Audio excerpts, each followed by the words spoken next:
So for this video, guys, we're going to go look at a cover 2 beater. This is going to be very similar to what we showed you in the YouTube video, but this is going to be the best setup that we have when it comes to the cover 2 bomb over the top. You know, we did show a nice setup that you can see on YouTube, but we want to make sure we save the best one for the ones that purchase the guide, our VIP members, so that way you have a little bit more, when it comes to the value here. So what we're going to do here is do the PA zone shot. And what we taught you at one of the setups is to put the Y on a smart routed in, put the B on a fade, and motion the tight end to the left after you playmaker, just to make sure that you're doing kind of a fake playmaker, okay? This is going to be cover 2 over the top. It definitely will. The only difference is the B does a good job of pulling back that free safety, so you're throwing it between the two safeties. It will work. It definitely works. It's something that I would do as an option for sure. Especially if I want to clear out the right side of the field. Now, if you put the B on a smart routed out, what you're going to see is that you're actually going to hold that safety closer to the line of scrimmage at about the 10 to 15 yard mark.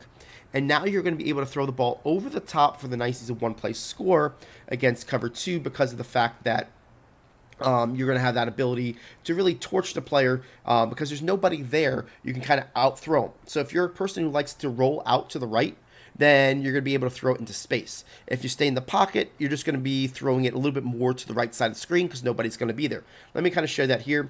We're going to fake the ball. You're going to see that the safety stays, and you can see how we're going to be able to just out-throw them. And now you're not really worried about the right safety in the equation, so you don't really have to throw it to the middle of the field. You're just basically throwing it to the right side and let your player go ahead and jump it. Let me show you on instant replay what I'm talking about here. And you'll see that this player right here, he usually would back up if you had the guy on the fade. But see how he stops? He'll stop eventually. So he'll stop right about here. So he never got the depth. We're going to be able to throw it over his head to this wide side here. I'm just going to kind of give you an overview here. See how I threw it over his head and give you your ability just to kind of outrun your player. And that player is essentially out of the play. If we had the other player on the fade, it would have been a definitely tougher throw. This play also doubles up as a cover 3 beater, guys. So because you're going to have that smart routed out to the outside. So if you see that you have that ability, you can always go and do yourself a favor and use that. Typically speaking, if I see that it looks like it might be cover 3, I'm going to do that left motion here to get that guy out and not really give my tell, because I want to keep that player on the B as far wide as possible. Because if they're having a cloud flat that comes from the inside like it is here, you're going to be able to go ahead and hold this here, and you're going to be able to throw that ball to the outside for your smart routed out, right?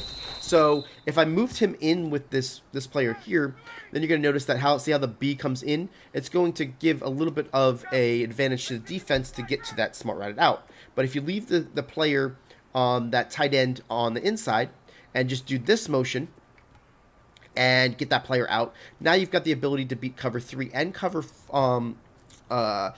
over the top using this method to your advantage. So there's 2 different motions that we showed you. I want to show you why one was good for cover 3. One's really good for showing the fake stretch. Both are going to do a good job of holding that player over the top and have a nice opportunity of getting a one-play touchdown against cover 2, but also being able to torch cover 3s and see how we're able just to get that smart routed out when we keep that guy at the outside. So that's what the scheming does, guys. So, depending on what you're seeing, you can definitely have that as an option and still be able to beat cover 2 over the top. So, it's kind of one of those deals where maybe I'm expecting cover 3, and I'm doing my setup. I'm doing the cover 3 setup.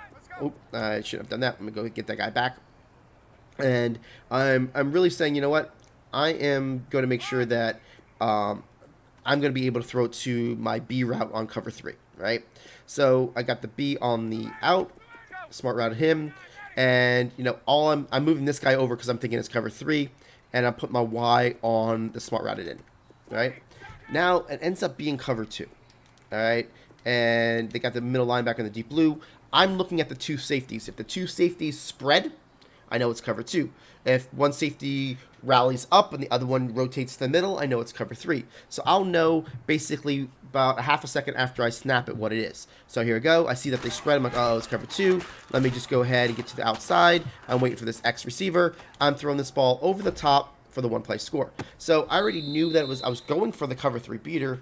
I end up using the cover 2 beater because of the safeties and what they showed me, and we are able to kind of torch them that way.